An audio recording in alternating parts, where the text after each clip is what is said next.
Thank you so much, Jay and Regina. And now I get to introduce one more LinkedIn person to the stage who will be interviewing our keynote speaker. So that's enough of the introductions. Well, one more introduction for Maggie McBennett, who serves as the Vice President and Global Leader for LinkedIn's Human Resource Business Partner Organization. That's a long title, but amazing. So Maggie began her journey in the tech sector when she joined a media startup in 1995 at the age of 8.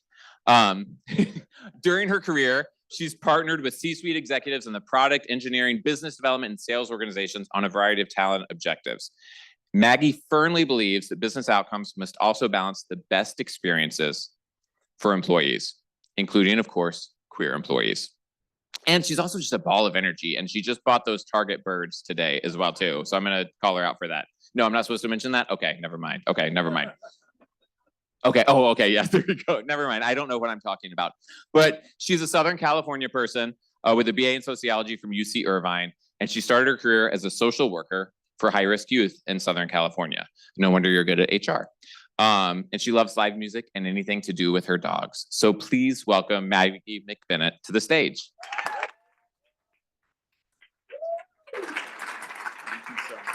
Sunshine. All right. I'm gonna need a lot more enthusiasm, fam. Thank you. So I have had the distinct pleasure of spending time with our keynote speaker, and I didn't want to F anything up. So Tracy, I have notes. I am a woman of a certain age, so I printed my notes out because that's the way I am. So let's get to it. Let's meet who we're gonna talk to. Tracy serves as a chief executive officer of Splash, the world's most advanced music company. And if you haven't checked Splash out, check it out. It's actually really rad. I've spent some time there. Splash develops AI-based tools and games for music creation and performance. Powered by an AI model trained on self-created and owned music library, Splash's Roblox, did I say that right? Game Splash has 400 million, you heard me, 400 million all-time visits, averages 3 million plays and 2.8 million performances a month. How about that? I'm sorry, I don't think you heard me. How about that? Tracy began his career as a product manager at YouTube, where he designed and launched YouTube Insight, the company's flagship analytics platform for creators. Tracy has also been named to Billboard's Indie Power Players in 2023, Billboard's Movers and Shakers list in 2023, Billboard's Power List in 2022. Girl, I am not dressed right to be spending time with you today. I didn't know it was such a fancy time. Got a lot going on. Fast Company's inaugural creators list of 2022 and Rolling Stone's Future 25 of 2020. Without much, I know. Thank you. I think we're getting the gist of how this is going to roll, fam. With that, let's meet Tracy. Woo!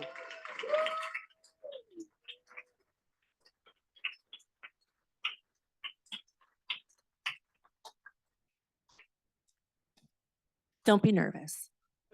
I'm a little nervous. Don't be nervous. It's going to be super fun. So Tracy, typical at LinkedIn, when we start a fireside chat, we start with something called rapid fire questions. Some of them are super inappropriate. I'm kidding. But this is just a way to kind of get to know you a little more cash, right? Before we get into the really hard things like your political views. All right. So you ready? Let's do it. Okay. Coke or Pepsi? Coke Zero. That was a level of specificity, team.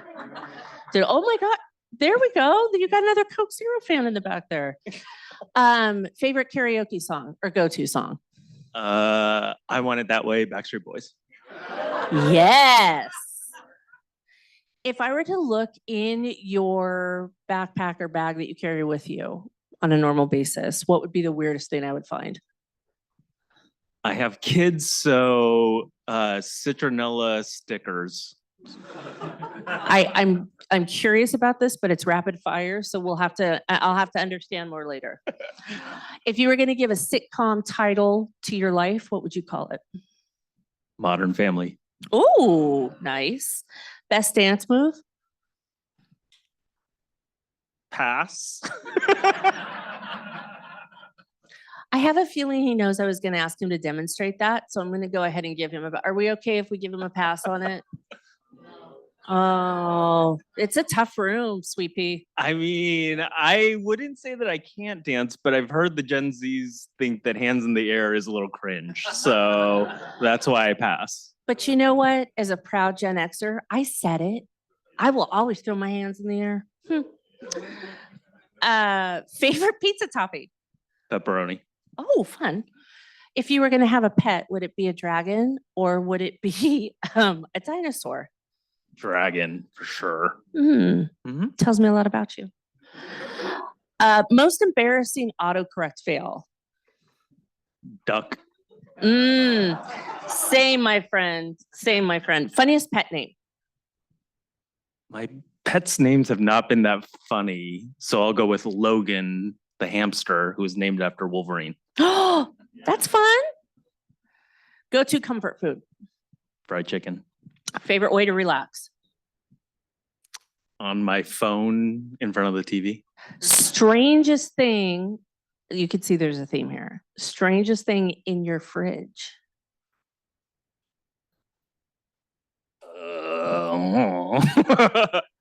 Let me think. I don't know. Okay, Tracy. I'm not that I don't know what to do here. Should we let him pass on this one, too? Pass. All right. The audience says it's okay, so I'm going to Okay. move on. All right. What was your dream job as a kid? Working in the entertainment industry. Oh, I might say you fulfilled that. As we move forward to a little bit more pridey, kind of quick fires, would you rather have a rainbow hair or a glitter beard? I can't grow a beard, so let's go with rainbow hair. Okay, because just fun fact, I would choose glitter beard, but that's neither here nor there. Ultimate drag queen name? So I work in music and tech, so let's go with Pixel Melody. Okay, I'm gonna give you some real-time feedback. You've thought about this. Or I use ChatGPT. Okay. Oh, okay. All right. Fair. And where would be your dream Pride location if you could go anywhere in the world to see and participate in the culture of Pride in that location? Well, I joined an Australian company, so I would love to see Sydney Pride. Oh, how fun. Okay, that was the end of rapid fire. So now we know Tracy's a little bit of a freak, which is super fun. Let's get into the hard pressing questions like who's he voting for? We're not getting into those questions. You kidding? So another fun thing we do at LinkedIn is we ask a question around your profile. So we all know we live those profiles, we love those profiles, but they don't include everything. What's something about you that we wouldn't see on your profile? Well, I love LinkedIn, I must say. Is it because of me? Yeah, of course. Thank you. Yeah. Did you guys get that in the back? Yeah. Me. Yeah. Okay. It's Maggie. One thing that's not on my LinkedIn profile is I am a Candy Crush junkie. I'm like 14,000 levels deep. Oh. Because I love problem solving and puzzles and all that kind of stuff. So I'm a little bit of a freak. Oh my God. Well, we already knew that. Yeah, Like there that you was go. established a while ago. Pixel. I also know just from our chat, you at one time had a famous corgi. I did have, so everything that I learned about social media, I learned from my puppy who passed away last year, named Bandit. He was a corgi who was very, very profitable at one time in his life. He chased a piece of ice and made a lot of money on YouTube, and he met Betty White, and like he was really special. So I got to get back on that. Yeah. I mean, I hope that is somewhere in your house acknowledging his accomplishment. I mean, tens of thousands of followers. He was kind of a big deal. Yeah, I would say so. All right, we're getting to the serious portion now. Let's all calm down. I got it. I'm getting the cues from the back. So I'd love for you to talk to us a little bit about your entrepreneur's journey and how has your passion helped you evolve to where you are today?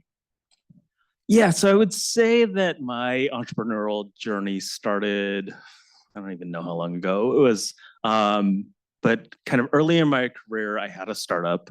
Well, actually, I'll preface this by saying I worked at Google in their associate product manager program. And in that program, they just try to convince you, like, you are the scions of Silicon Valley, like, go start companies and then we'll go buy them and all that kind of stuff. And I was like, I don't know if I actually want to go do that. So I went to go work at some startups just to see like what it was like. Really loved it. Decided to kind of go out on my own and start a company called Crowd Album. And really it started with me being like, I haven't coded in a while. I need to relearn how to code. So like I just started like kind of doing online classes, started building. And the problem I wanted to solve was a very personal problem to me. I was like, I go to shows, I can't see people's pictures. Like I want to see everyone's pictures. So basically kind of built this product by myself. And I was like, I'll go find a real like engineering technical co-founder. And then we'll go like launch this thing for real. But that plan lasted for like a couple of weeks, and all these famous musicians like Lil Wayne and Guns N' Roses started like emailing something like, we want this thing. And so long story short, ended up saying like, okay, like this is actually kind of a real thing, raised a little bit of money, kind of grinded for 4 years. There were just 4 of us. And then eventually we got acquired by Spotify, which was, a great kind of journey. And then did the corporate thing and now kind of back at a startup again. Oh, I love that. So really following your passion. Yeah. And I love how casual you are. You're like, oh, I had to start coding again. I love that. So I find, a lot, you and I spent, as I said before, a little bit of time getting to know each other. And as a CEO of a startup, I truly believe inclusivity and culture begins with you. And I'd love for you to share not only how you and what you do currently, but also how you've done that even not as a CEO. I'm actually thinking of some of the experiences you shared. Yeah, well, there's a couple of things. So, I've worked at companies and I've run teams that were, north of 100 people and things like that. And, one thing that I've recognized as I've advanced in my career is people pay attention. They really kind of are focused on what you say and what you do. And, ultimately, like you said, kind of culture starts from the top, whether it's the top of your group, the top of your company, whatever it may be.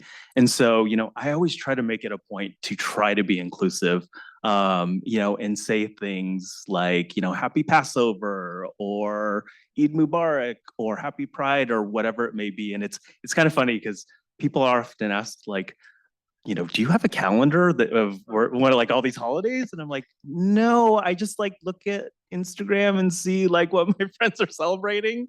And I am blessed to live in the Bay Area where, there's lots of diverse folks. So I think kind of, that definitely is something that, one thing that I just find is people pay attention, and oftentimes people like say thank you because like they feel seen. And when you're running a team or a company, making sure people feel seen actually helps them do their best work.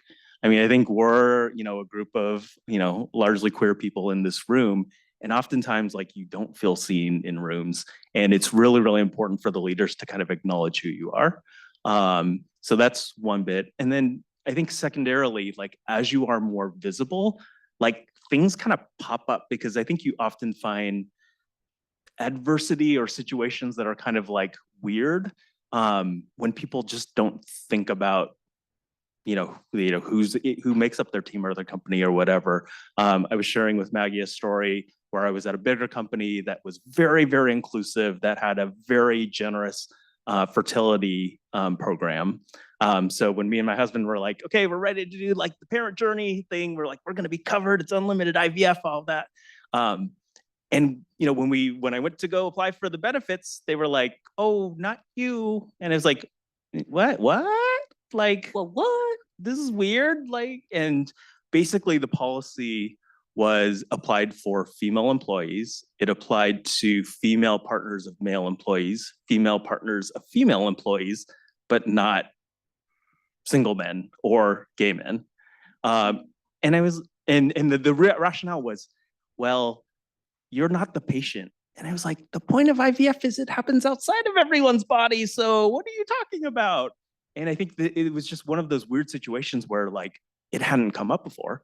Like no one had brought it up. And this is like a pretty big company. And again, very, very progressive. And, it basically kind of took working with, our employee resource group there, really just trying to work with our HR team. And again, it was just this weird thing where the HR team was like very defensive about it. And HR can be a PETA, to be honest with you. This isn't being recorded, right? But ultimately, I think, they got, the ERG got kind of the benefits across the line. It was after, I had left the company, so I was SOL. But I think, again, just like testing the bounds, understanding kind of what benefits are available, and applying for them, and just kind of seeing, what's going on. And you often just find these like weird edge cases because people aren't thinking about it. So yeah, the more you can kind of be there, be visible, you just unlock actually quite a bit. Thank you for sharing that. We just started the conference off by talking about visibility, but actually raising the awareness, because it is true. Probably nobody ever thought about it. And I mean, it's unfortunate you didn't get to benefit from it, but look what you did for the Well, group to come. one of the things that we found, like that I found out in that story, because the company was based in New York, is surrogacy, like paid surrogacy, was illegal up until like 2 years ago in New York State. Like, and that was just insane to me. Wow. And so people, who I knew had kids in New York, gay couples, they would go to just like Oklahoma or like other places where you're like, wait, what? These, other states are more progressive than a state like New York, but you just, again, you find all of these things, as you just try to live your life, which is Wow. crazy. Thank you again for sharing that. We're going to do a little bit of a hard pivot. It won't be freaky though. Well, it might be. I don't know. What things along your journey have contributed, would you attribute and contribute to your success? So I think first and foremost, what I would say is your managers and your mentors are probably the biggest and best resource that you may have in your career. I mean, when I think about the job opportunities that I've had in my life, it's been through kind of my network, even kind of getting this CEO role at a startup that's like doing pretty well. It's pretty well funded, has fantastic VCs. I actually didn't realize that one of my former bosses actually referred me over to the VC, which was like, Wow. I found out like kind of pretty deep down the process. And I was like, That's oh, this is, amazing. yeah. And, as I think about just like big career jumps, careers are very nonlinear journeys, right? Sometimes you kind of like middle and you kind of like plateau. Sometimes you jump rapidly. Sometimes you have like things that are like not great that happen in your career. And oftentimes it's kind of like that, the people looking after you that really make a big difference. And then kind of along with that, just network is everything. You just can't underplay how important, your network actually is. And it's a good reminder of just like, be kind to people in your job, because you never know kind of who can be helpful or how you can be helpful to someone else. Mhm. I think that those two just, in addition to just being awesome, being curious, being kind, those kind of really have made the difference in my career. That's so poignant about, you didn't even know, like you just got referred and then they were like, "Meow." Yeah. That would, Yeah. Then a billionaire started calling me. I was like, what is happening here? can the billionaire call me? No, I'm kidding. Maybe. Okay. So it does seem like a lot of fun, but I also know that being an entrepreneur can be a really lonely journey. Sometimes you're the one and only, you're I don't want to say it's a fight, but you're pushing. We heard a lot of data ahead of time about, especially in the queer community, the struggles that are unique to this community. Can you talk a little bit about how did you combat that, or how have you remedied that as you've moved through and navigated? And I agree with you, careers are nonlinear. Yes. So I was a sole founder of my original startup, and kind of in this role as CEO, I'm kind of by myself. And it is a very, very lonely journey, especially like when you are an early stage startup where like literally everyone's problem is your problem. Like, you know, oh, my kid has to, I need more money because my kid needs the surgery, or, I don't know, my car broke down, and, just everything kind of becomes your problem. And so, there is this like, people don't talk about the psychological burden of being, a founder or a CEO. Like every problem is your problem. And, one piece of advice that I got as I became a CEO, of this new company was, the CEO role is the hardest possible role because things don't get to you unless they are really, really hard problems that need to be solved. So, yep, it is a very, very hard journey. This is kind of where network really matters, and cultivating network matters, because it turns out like there are other people like in this room who are probably facing the exact same thing you are doing. This is where, who your investors are really matters big time. We have the privilege of having Vinod Khosla being kind of our biggest investor. And he had a CEO summit a couple of weeks ago, and it was this incredible experience where like some of the biggest names in Silicon Valley, who I won't name check, were like there just talking with a small group of CEOs. And, you got to, share experiences, across different sectors and things like that, which is just kind of amazing, because then you just don't feel so alone. So yeah, I mean, don't try to do it by yourself. Try to have shared experiences, because it turns out there are other people who are facing kind of similar challenges. I'm going to ask a little off just because it triggered something in me. So how did you integrate the family with this?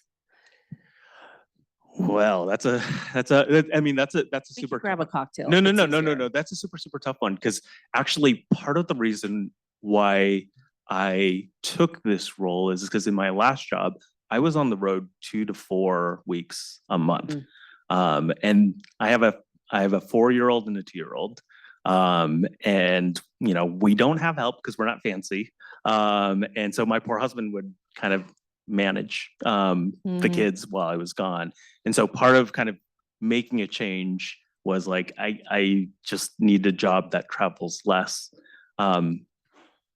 The way I solved it was joining an Australian company. So there's that. I think it brought excitement. But I mean, I think, the way that, actually kind of going back to people are looking at you to kind of set examples, like at my company, there's a decent amount of overlap between time zones. But from 6 p.m. to 8:30 p.m., I am unavailable. And the team knows that. They know not to schedule meetings. They know they can ping me, but I won't respond until after 8:30, because that's kind of dinner time, bedtime. And, when I've talked to prospective candidates who are trying to join our company and they ask about work-life balance, like I mentioned that because it is really, really important to like have kind of those bounds and spaces. And like, yep, I work hard. I work kind of, sometimes I work late into the night, but like having that time is really, really important. And then I work for AI and gaming companies. So like our kids are very interested in what we're doing, but I don't want them to play it. But I love that, because it brings it back to the other that we were talking about earlier, which is that you set the tone from the top, and boundaries are important. And especially as you're starting your own company, like it could be all consuming. I love that. I think I'm falling in love with you. Okay. Well, it's easy to do. I mean, I heard all your accolades. It's very easy to do. Okay, we're bringing it back. Thank you for your feedback. I'm getting back on script. So my last formal question for you: what brings you joy, and how do you give back to your community? So I think, as I think about my career specifically, like I've been trying my best to make a difference in real people's lives. And that actually brings me a lot of joy, whether it's building tools or programs or helping, artists make money. To me, doing something that's meaningful, that affects a real person, that has brought me a lot of joy. And, I've been lucky to be able to be paid to do this, kind of at multiple places, which is really, really cool. And I think kind of, being able to kind of devote my professional time, my thinking time, and, the majority of kind of my waking hours towards this, has been really, really, I just feel so privileged that I get to do this. So yeah, I don't know. I think that's amazing. Thank you. I have been a horrible moderator. I haven't looked at the clock. I have no idea how much time we have. Do we have any time? Oh, okay. I just got the boss in the back going, wrap it up, lady. Tracy, thanks for hanging out. Anything else you want to say before we get the rest of the day started? Take advantage of this amazing opportunity. Like, the journey is super lonely. There's awesome people in this room. This is a great place to network. Yeah, take advantage. Enjoy. Yay! Thank you, Thank you. Tracy. Thanks, everybody.